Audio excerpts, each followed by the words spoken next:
Habari tena za muda huu mpenzi mtazamaji wa Baharia TV. Karibu tena katika channel yetu. Moja kati ya taarifa muda huu ni kwamba Jamhuri Lissu wavutana kisa ushahidi wa ziada. Kesho Februari 24, 2026, Mahakama Kuu ya Tanzania Masjala ndogo ya Dar es Salaam inatarajiwa kutoa uamuzi wa kama ni sahihi au la kupokelewa kwa notisi ya ushahidi wa ziada kwenye ushahidi wa shahidi wa 26. Shauri hilo linalosikilizwa na jopo la majaji watatu wakiongozwa na Jaji Dunastan Ndunguru leo Februari 23, 2026, mara baada ya shauri kuanza. Upande wa Jamhuri kupitia wakili wa serikali mkuu Nasoro Katunga ulieleza mahakama kuwa unataka kuwasilisha notisi ya ushahidi wa ziada ya shahidi ambaye ni askari mpelelezi wa ACP Amin Mahamba, ambaye alikuwa mpelelezi kiongozi wa matukio yaliyotokea wakati na baada ya uchaguzi mkuu Oktoba 29, 2025. Mwanasheria mkuu wa Chadema Dr. Lugemeleza Nshala anaeleza kilichotokea mahakamani leo. Na sita, Mahakama Kuu ya Tanzania Masjala ndogo ya Dar es Salaam chini ya jopo la majaji watatu, Jaji Ndunguru, Karemaha pamoja na Jaji Kiwonde, imeendelea kusikiliza kesi ya Jamhuri dhidi ya mwenyekiti wa Chama cha Demokrasia na Maendeleo ndugu Tundu Antipas Mugwai Lissu.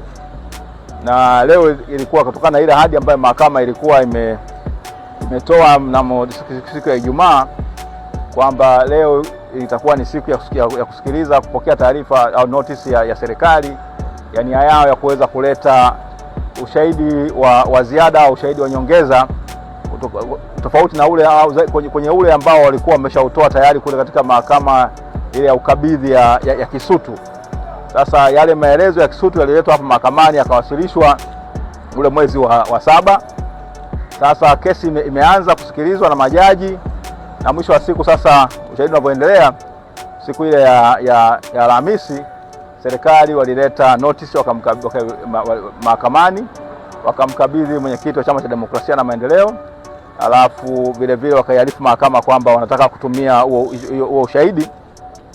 Lakini ambacho baada ya mwenyekiti kupitia ile notice akagundua kwamba yule ambaye anatakiwa kutoa ushahidi wake, ile notice inamhusu yule mtu ambaye tayari alishawasilisha ushahidi wake katika mahakama ya ukabidhi au ile mahakama ya hakimu mkazi pale Kisutu inapokuwa na madaraka ya ukabidhi. Sasa mwenyekiti akawa ametoa taarifa kwamba atawasilisha pingamizi siku ile notice itakapowasilishwa rasmi au itakapozungumzwa rasmi mbele ya mahakama. Na leo ndivyo ambavyo imetokea. Leo serikali wameweza kuwasilisha rasmi hiyo mbele ya jopo la majaji hiyo notice na kuanza kuizungumzia lengo lao.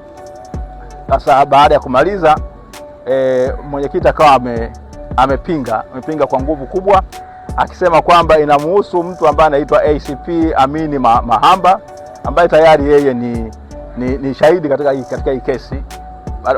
Hajatoa tu ushahidi wake, lakini ushahidi ushapokelewa, ule msingi ushapokelewa kule katika mahakama ya ukabidhi ya pale Kisutu.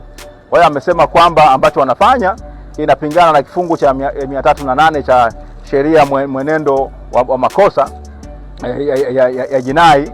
Sasa akasema kwamba kesi hiyo itakuwa ni kama njia moja hapa kutaka kubadilisha hati ya mashtaka.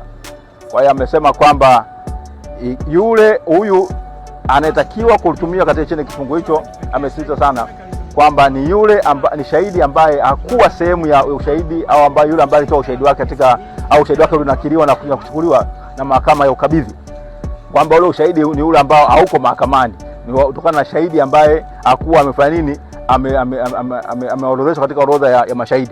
Upande wa serikali umepinga kwa nguvu kubwa, unasema kwamba una haki ya kutumia hicho kifungu, kwamba kinaendana au kinarandana na kifungu cha 263 kifungu kidogo cha pili cha sheria ya makosa ya jinai, ya mwenendo wa makosa ya jinai, na vile vile 308.